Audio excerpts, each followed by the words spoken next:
Hi, my name is Nur Shafika binti Muhammad Zamri. My speech for today is about disease. Fear of disease kills more men than the disease itself, said Mahatma Gandhi. That was a quote that had anything to do with my theme today. Do you guys know about complex regional pain syndrome disease, which is called CRPS? I'm sure many of you didn't know what is CRPS disease. Today, I am going to tell you 3 important things that you should know about CRPS, which are what are the typical symptoms of CRPS, what causes CRPS, and how is CRPS treated. First, I will start with the first point. What are the typical symptoms of CRPS? The first one is unprovoked or spontaneous pain that can be constant or fluctuate with activity. Some people describe the sensation as burning, stabbing, stinging, or as though the affected limb is being crushed. Even if the original affected area was tiny, if nerve remain chronically irritated, discomfort might extend to include most or all of the arm or leg over time. Pain and other symptoms may appear in the same spot in the opposite leg in rare cases. The second one is skin changes. Changes in skin temperature are symptoms of CRPS. And the skin on one side may feel warmer or colder than on the opposite side. Spotted, pale, purple, or red skin is possible. Skin texture can also change, becoming shinier and thinner. People with CRPS may experience excessive sweating occasionally. The last one is impaired muscle strength and movement.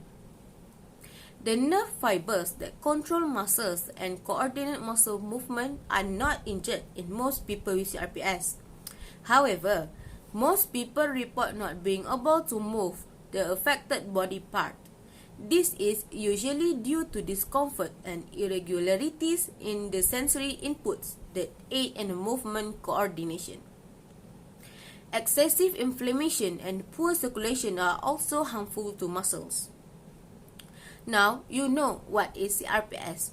Then I will continue explaining what causes CRPS. The first one is poor nerve health. The immune system is involved.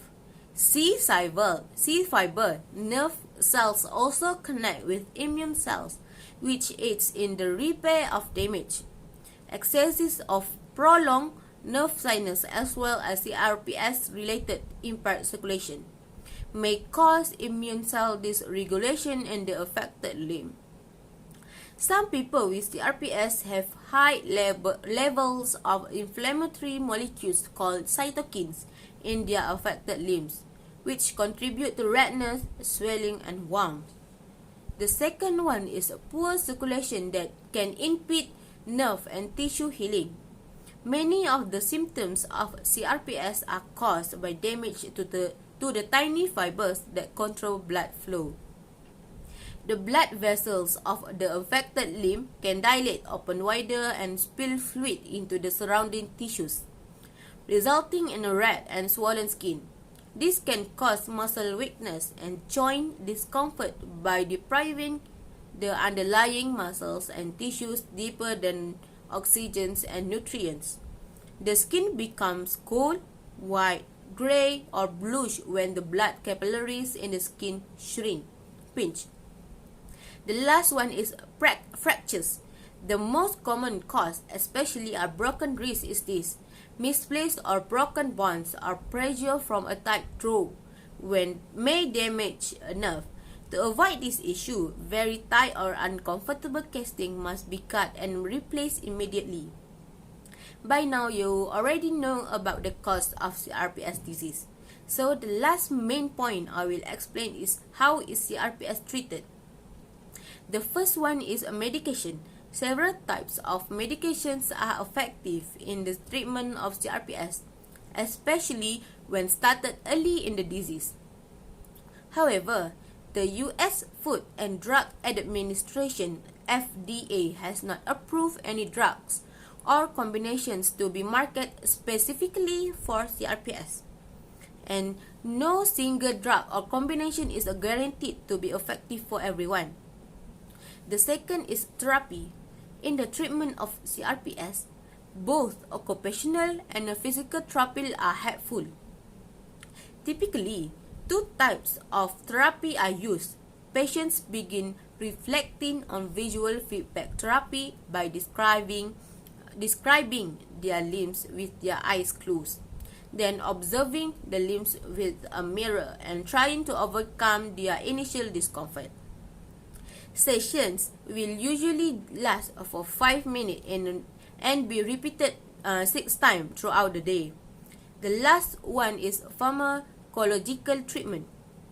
Although data supporting the efficacy of paracetamol and non-steroidal anti-inflammatory drugs and NSAIDs are lacking, clinically recommendations have recommended pain management based on the WHO analgesic ladder. Tramadol is useful neuropathic pain syndrome. Therefore, it may be considered for severe pain associated with CRPS, despite the lack of evidence supporting its effectiveness in CRPS. Now, you are all aware of the fascinating facts concerning how complex regional pain syndrome CRPS is treated. And I am done with my speech. Last but not least, there are a lot of diseases that people really know about, not only in Malaysia, but also around the world. Therefore, we should know more about the disease and diligently look for diseases that people rarely suffer from. Because in my own opinion, we need to know so that we can treat the disease quickly, so that it does not get worse. Now, with just your fingertips, you will know everything easily and quickly. I hope by listening to my speech, you will get a lot of information about CRPS disease. Before I end my speech, I will leave you with one quote from Thomas Fuller said that health is not value until sickness comes. I think that's all from me. Thank you.